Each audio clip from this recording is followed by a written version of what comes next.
नमस्कार, मैं प्रियंका सिंह। आप देख रहे हैं आपका अपना भैया जी न्यूज। इस वक्त हम मौजूद है रांची नगर निगम में। रांची नगर निगम कमरा नंबर 307 में ग्रामीण एसपी प्रवीण पुष्कर ने एक प्रेस कॉन्फ्रेंस रखा था। अब किन मुद्दों को लेकर ये प्रेस कॉन्फ्रेंस रखा गया था, आइए चलिए सुनते हैं।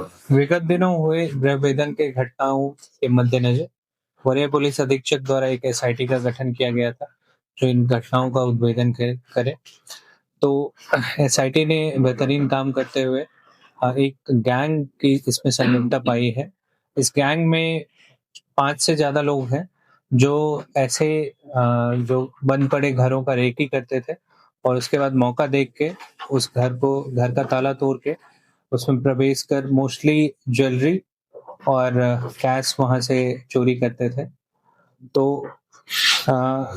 इन लोगों ने दिन में भी चोरी की है और बगलरी के 3 केसेस का उद्भेदन हुआ है।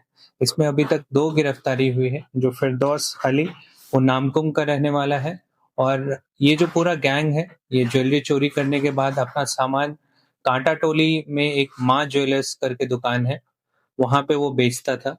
तो इस गैंग के पकड़ाने से 3 कांडों का उद्भेदन हुआ है। नामकुम कांड संख्या 288-25, 20-26 और 31-26।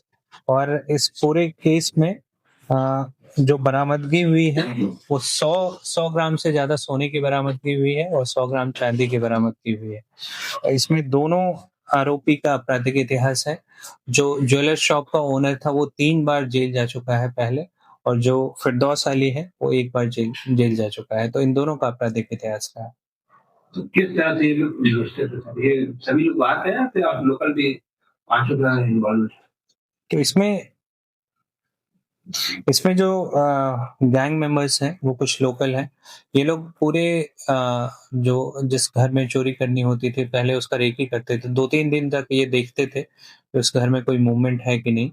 अगर उनको लगता था कि घर बंद पड़ा हुआ है, कोई मूवमेंट नहीं है, तो वो फिर एक आदमी बाहर रोड पे बाइक लेके रहता था, दूसरा पीछे रहता था, वो देख रेख करता था और 1-2 आदमी घर में घुसते थे। उसके बाद ये सारा सामान ले जाके किसी ज्वेलर्स को तुरंत गलाने के लिए दे देते थे और गलाने के बाद वो सबूत को मिटाने के लिए और उसके बाद ज्वेलर्स का जो शॉपकीपर था वो उसके बदले उन्हें पैसे देता था।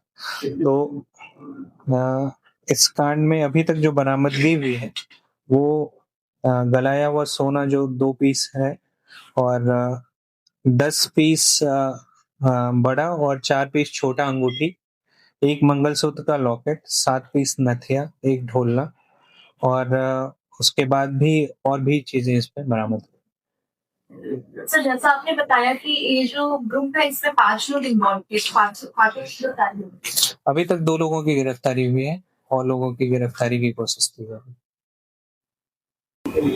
अब जैसा कि आपने सुना कि ग्रामीण एसपी प्रवीण पुष्कर ने बताया कि लगभग नामकुम के जो है वो 5 अपराधियों को जो है वो गिरफ्तार किया गया है। ये 5 अपराधी जो थे ऐसी घरों की तलाश में रहते थे जहां पर कोई गतिविधि नहीं होती थी। 2 जो अपराधी थे वो अपनी बाइक में बैठकर उन घरों का निरीक्षण करते थे और 2 अपराधी उन घरों में जाकर जो है आभूषण और कैश की जो है वो चोरी करते थे। ये जो 5 अपराधी है वो कांटा टोली के माँ ज्वेलर्स के जो ओनर है उनको जाकर लोग आभूषण बेचा करते थे और माँ ज्वेलर्स का जो ओनर है आभूषण के बदले इन अपराधियों को जो वो कैश दिया जाता था। हम आपको बता दें इन 5 अपराधियों का पहले भी आपराधिक इतिहास रहा है और साथ ही जो माँ ज्वेलर्स के जो ओनर है उनको भी 3 बार जो है वो गिरफ्तार कर लिया गया है और साथ ही साथ अब तक सिर्फ और सिर्फ 2 अपराधियों की गिरफ्तारी हुई है और अभी भी 3 अपराधी फरार हैं। अब क्या कुछ अपडेट आता रहेगा इस मामले पर हम आप तक पहुंचाते रहेंगे। तब तक के लिए देखते रहिए भैया जी न्यूज। कैमरामैन अभिजीत प्रताप देव के साथ मैं प्रियंका सिंह, आप सभी का धन्यवाद।